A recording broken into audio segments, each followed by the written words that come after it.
Información precisa, completa, veraz, objetiva e independiente. Directo a tu pantalla. Voz de América en RCR 750.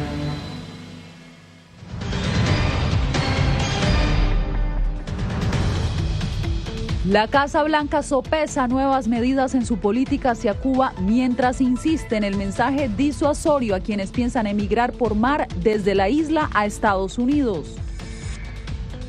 Confirma nuevo triunfo de Pedro Castillo en Perú, marcado por la polarización. Y la variante Delta ya representa el 83% de casos de COVID-19 en Estados Unidos.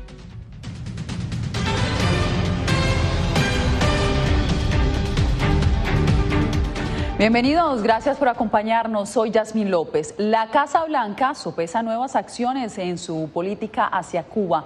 Desde más sanciones, reanudación de remesas y hasta ayuda humanitaria contempla la administración Biden.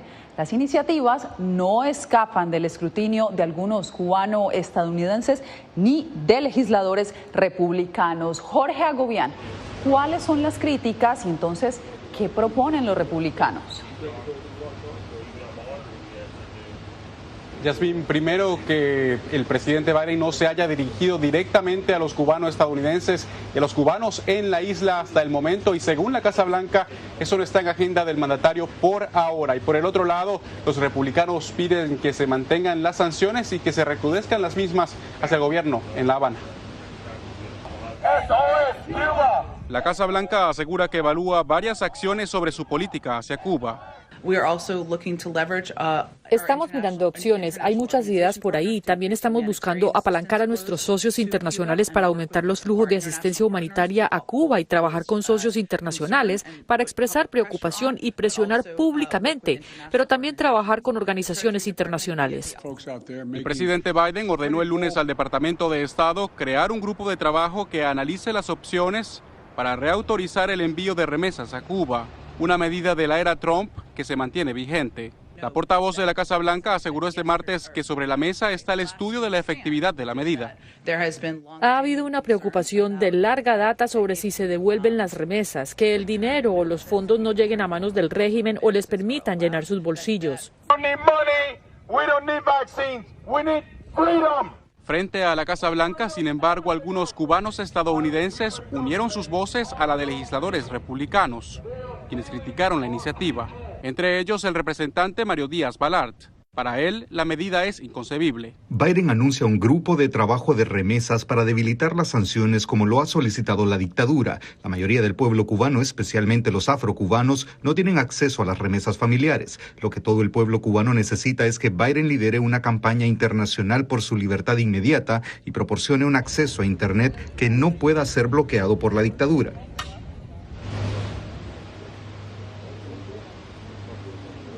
La Casa Blanca asegura que trabaja en una medida que pueda tener apoyo bipartidista. Esto incluye acceso a Internet para los cubanos en la isla y también las sanciones contra funcionarios que han reprimido a los manifestantes en la calle. Yasmín. Jorge, muchas gracias. Y el Congreso de Estados Unidos también analiza y de manera bipartidista acciones que, según los legisladores, busca apoyar al pueblo cubano. Ellos escucharon este martes los testimonios de representantes de la diáspora y a defensores de derechos humanos. Jacopo Luzzi estuvo en la audiencia que tuvo lugar en el Capitolio. Jacopo, ¿cuál es la intención del Congreso?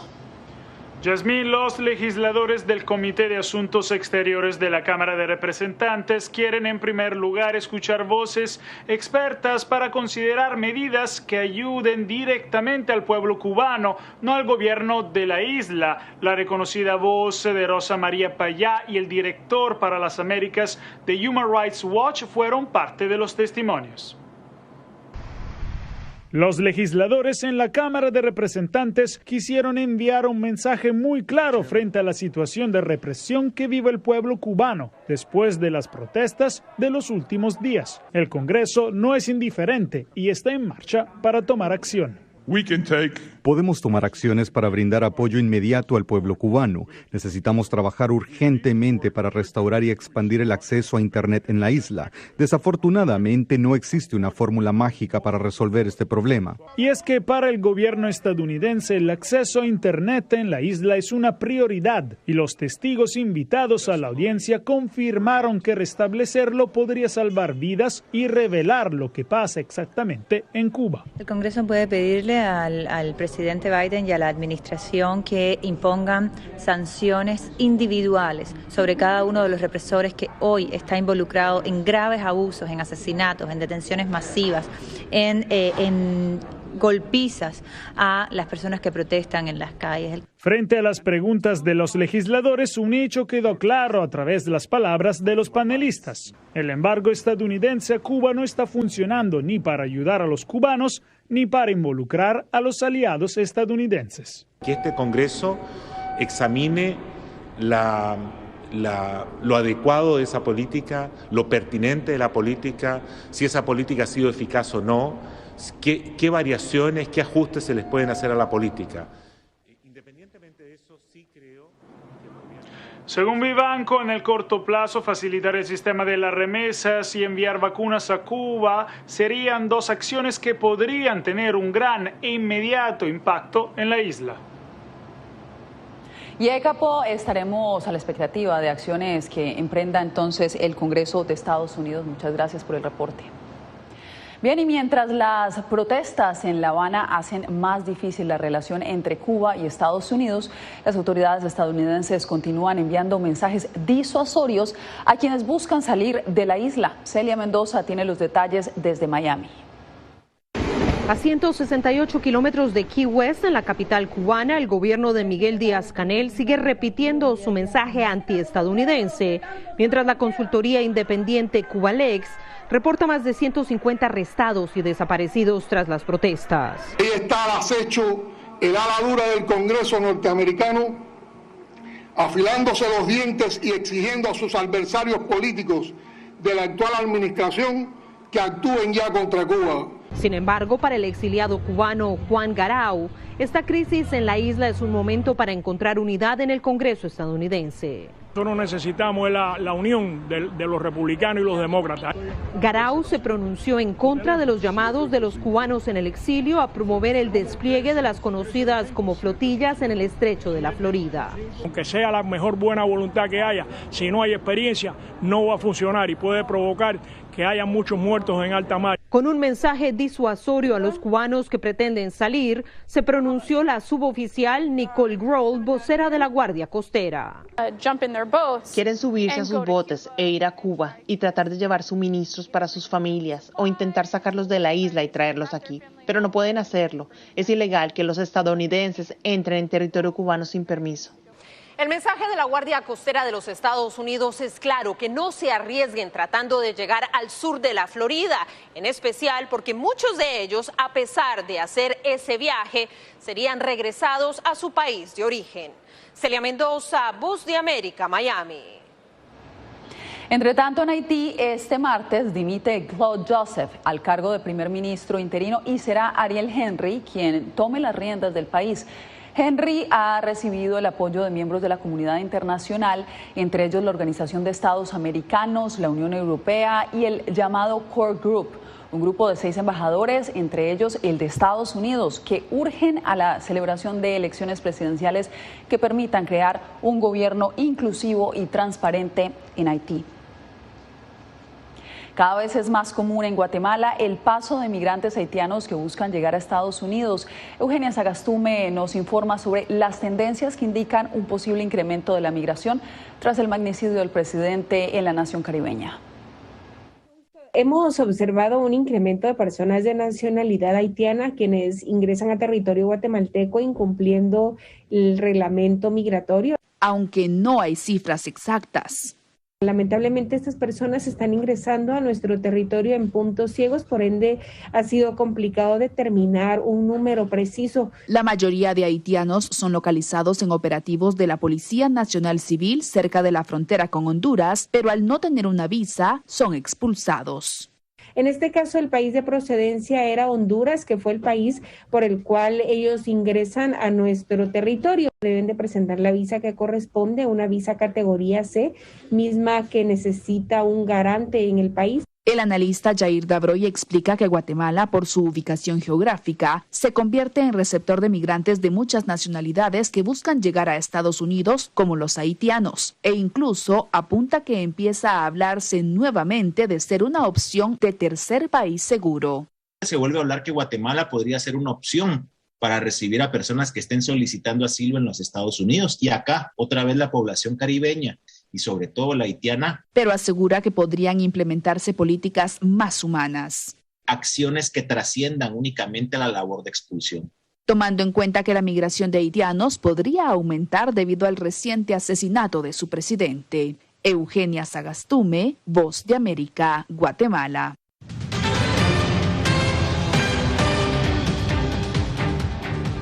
Es oficial el triunfo de Pedro Castillo en las elecciones presidenciales de Perú el pasado 6 de junio. Néstor Aguilera sigue de cerca este proceso y por eso nos conectamos con él en vivo. ¿Qué tal, Néstor? ¿Cómo se dio la proclamación y básicamente cuáles han sido las reacciones que se han generado en el país? Yasmín, de forma un tanto sorpresiva, ya que el Jurado Nacional de Elecciones había mencionado que esa proclamación se daría esta semana sin especificar cuándo. Finalmente se anunció de un momento a otro y la noche de este lunes se confirmó la victoria del candidato de Perú Libre por un estrecho margen de poco más de 44,000 votos sobre su rival Keiko Fujimori. De inmediato les presentamos una breve reseña sobre quién será en pocos días el nuevo presidente del Perú, que anoche llamó a la unidad. No más pobres en un país rico. Este discurso llevó a Pedro Castillo, un maestro de 51 años y originario de una pequeña población andina del departamento de Cajamarca, a ganar la elección presidencial. Te lo digo de mujer a mujer, un gobierno de Castillo afectará directamente tu bolsillo. Mentira es lo que dicen que vamos a cerrar tu bodega, que te vamos a quitar el pan, que te vamos a cerrar la puerta, que vamos a quitar tu casa. Castillo, quien llegó con un discurso poco tradicional, usó como imagen un lápiz que lo acompañó durante la campaña. José Pedro Castillo Terrones. En el documental El profesor de Álvaro Lazo, la esposa destacó del presidente electo su vocación para enseñar y lo describió como un hombre bueno. Ella lo llama José en su cotidianidad familiar. A mí me indigna, como su esposa que soy de José, me indigna que la gente le estén tildando que es terrorista, que es comunista. El analista Miguel Ángel Rodríguez Mackey considera que el triunfo de Castillo obedeció a diversos factores, incluyendo el voto anti-Fujimori. Castillo es ese hartazgo acumulado en 200 años del olvido de la ultraderecha y la derecha del Perú por el campo. Expresa el estereotipo de un país olvidado, de un país fracturado. Es importante mencionar 3 aspectos adicionales. La entrega de credenciales a los ganadores se prevé para esta misma semana. La candidata perdedora Keiko Fujimori aseveró en las últimas horas que reconoce los resultados. Y finalmente, que los gobiernos de Chile, Argentina, Ecuador, México y Venezuela fueron los primeros en felicitar a Pedro Castillo. Yasmín. Néstor, te agradecemos por este reporte. Bien, y en Colombia se celebra este 20 de julio una fiesta de independencia muy particular. La conmemoración está marcada por la convocatoria de nuevas protestas sociales que hasta ahora se han desplegado de manera pacífica en las principales ciudades, como lo reporta Jair Díaz. 211 años de independencia celebra Colombia, pero este 20 de julio es atípico. La coyuntura del COVID-19 y una nueva jornada de marchas que se suman al paro nacional que completa más de 90 días hacen de esta una jornada atípica. Se ratifica la necesidad de continuar en el paro, porque está demostrado que la única manera en que el pueblo que obtiene lo que se merece es en las calles.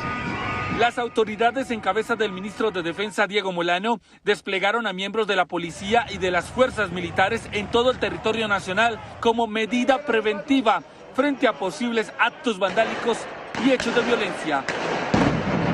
Un grupo de individuos que tienen intenciones vandálicas y violencia, desarrollan planes y también una movilización masiva. Por su parte, el Comité Nacional del Paro entregará varios proyectos de ley que serán radicados en la instalación de la nueva legislatura del Congreso de Colombia, que ocurre cada 20 de julio. El Comité Nacional de Paro está convocando a marchas pacíficas en todo el país para expresar el respaldo a los proyectos de ley que presentaremos al Congreso de la República. Alrededor de 6.500 policías y 2.500 militares custodian Bogotá, y ciudades como Cali y Medellín decretaron toque de queda por estas jornadas de protestas. Yair Díaz, Voz de América, Bogotá. En su anticipado discurso anual, el presidente de Nicaragua, Daniel Ortega, no solo acusó a Estados Unidos de financiar el terrorismo en su país, sino que amenazó a la Casa Blanca, empoderado por su cercanía con Rusia. Donaldo Hernández nos da los detalles. Porque el pueblo armado jamás será aplastado. Con estas palabras, el presidente Daniel Ortega elevó la tensión y su retórica contra el gobierno de Estados Unidos, a quien acusa de supuestamente financiar a grupos opositores para desestabilizar Nicaragua. Han lavado millones de dólares en Nicaragua para sembrar el terrorismo. Jason Salazar, dirigente de la Alianza Ciudadanos por la Libertad, rechazó las acusaciones del mandatario y negó que la oposición sea un instrumento de Estados Unidos. Nosotros estamos en una lucha en la cual no es una lucha armada, no es una lucha por la fuerza, es una lucha que hemos escogido cívica. Mientras crece la tensión con Estados Unidos, el gobierno de Managua fortalece su relación política con Rusia. Este lunes, el canciller ruso Sergei Lavrov dijo que su país rechazaba el injerencismo contra Nicaragua. El mismo régimen mismo busca injerencia en asuntos internos del país mismo, en beneficio del partido mismo, en beneficio del régimen mismo. El presidente Daniel Ortega ha hecho caso omiso a las exigencias de Estados Unidos, la Unión Europea y la OEA, quienes demandan la liberación de los precandidatos de la oposición y la realización de elecciones justas y transparentes. Donaldo Hernández, Voz de América, Managua.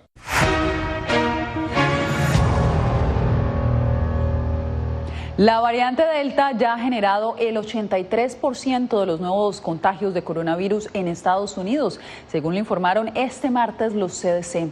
Además, la Academia Estadounidense de Pediatría recomendó el uso de mascarillas en niños mayores de 2 años para asistir a las escuelas. José Pernalete nos tiene la actualización. El regreso a clases este 2021 representa un desafío ante el riesgo latente del COVID-19 en las aulas y la mayor tasa de contagios por la variante Delta. Los Centros para el Control y Prevención de Enfermedades revelaron que este linaje ha causado el 83% de los nuevos contagios en la nación. Ante esta alerta, la Academia Estadounidense de Pediatría recomendó que todo niño mayor de 2 años de edad en las escuelas use tapabocas.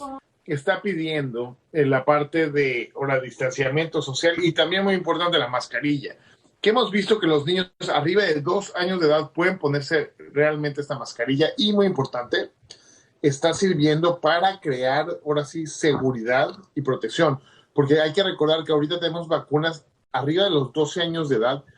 Por otra parte, el gobierno de Canadá autorizó a partir del próximo 9 de agosto la reapertura de su frontera para permitir el ingreso de estadounidenses que estén completamente vacunados. Precisamente, la inmunización sigue siendo el arma más fuerte contra el coronavirus, según expertos. Realmente la pandemia no se ha ido a ningún lado. Y lo que es muy triste es que el 99% de las personas que están ahorita siendo afectadas en hospitales y desgraciadamente muriéndose son personas no vacunadas. Y justamente este es uno de los mayores motivos de preocupación entre los expertos, revelado en el declive que los CDC registran en la tasa de vacunación a nivel nacional. José Pernalete, Voz de América, Miami.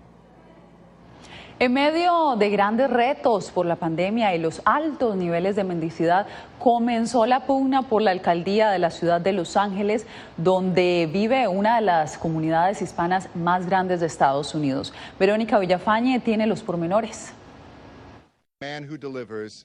El presidente Joe Biden nominó para ser embajador de India al alcalde de Los Ángeles, Eric Garcetti, y él aceptó.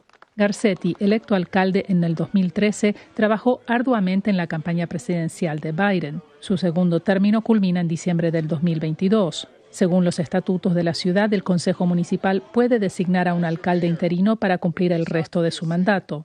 Hernán Molina es analista político. Una de las posibilidades es que la presidenta del Consejo Deliberante de Los Ángeles pase a ser la alcaldesa interina. Esa persona es Nuri Martínez, que ya se ha desempeñado como alcaldesa interina cada vez que Garcetti está enfermo o viaja fuera del estado. El Consejo también tiene la autoridad de convocar una elección especial. Sería tener una elección extra y el costo que significa para una ciudad que tiene problemas financieros, una ciudad que ha sido muy golpeada por el COVID. Es dudoso que el Consejo considere esa opción debido al costo, estimado en más de $40 millones. Lo más probable es que seleccionen a un reemplazante interino. El Consejo Deliberante va a buscar a alguien que ayude a solucionar los problemas de una ciudad como Los Ángeles, siendo el problema número uno la falta de vivienda y la gente sin hogar, que cada vez son más. Martínez sería la candidata lógica. Sin embargo, aspira a ser alcaldesa y varios concejales han expresado que no quieren que el reemplazo interino se postule al cargo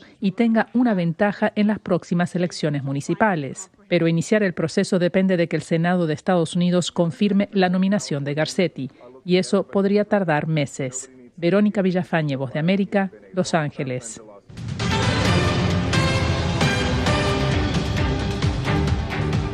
Gracias por quedarse con nosotros. Retomamos la información en El Mundo al Día. El cielo ya no es el límite. Este martes, Jeff Bezos, fundador de Amazon y quien es el hombre más rico del mundo, logró llegar al espacio junto a su hermano, una piloto de 82 años y un adolescente, quien se convirtió en el astronauta más joven de la historia. Arnaldo Rojas nos da los detalles de esta hazaña. 2, 1.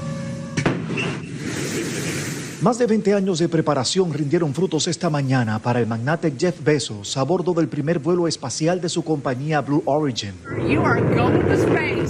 En un punto remoto del desierto de Texas, el cohete New Shepard emprendió vuelo a las 8:13 de la mañana, hora local, hacia la nueva era del turismo espacial.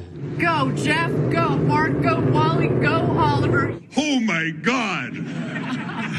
Dios mío, mis expectativas eran altas, pero fueron considerablemente superadas. En los 11 minutos que duró la misión, los tripulantes de la nave, la octogenaria Wally Funk, pionera de la aviación y la persona de mayor edad en viajar al espacio, el estudiante de 18 años, Oliver Dimon, el astronauta más joven de la historia.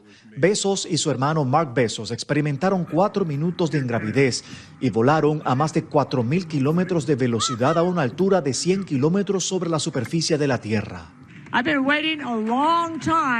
He estado esperando mucho tiempo para finalmente llegar allá. Funk fue una pionera en la formación de astronautas, pero no fue seleccionada en su época para viajar al espacio por ser mujer, según su testimonio.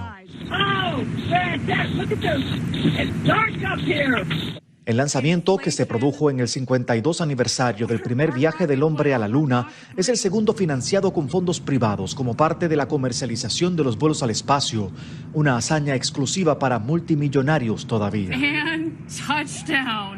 Arnaldo Rojas, Voz de América. En un negocio de Río de Janeiro, los gatos y el café se aliaron por una causa. En Gato Café, los clientes pueden degustar diferentes alimentos con siluetas de los adorables felinos mientras pasan un agradable momento con los peludos que se pavonean por el lugar. La idea es que al final algún cliente se termine enamorando y adopte un lindo gatito. Más de 78 millones de felinos y perros en Brasil se quedaron sin hogar durante la pandemia. Por eso la fundadora de este café, Giovanna Molinaro, decidió emprender esta linda iniciativa. Con esto nos despedimos por hoy. Les informó Yasmín López.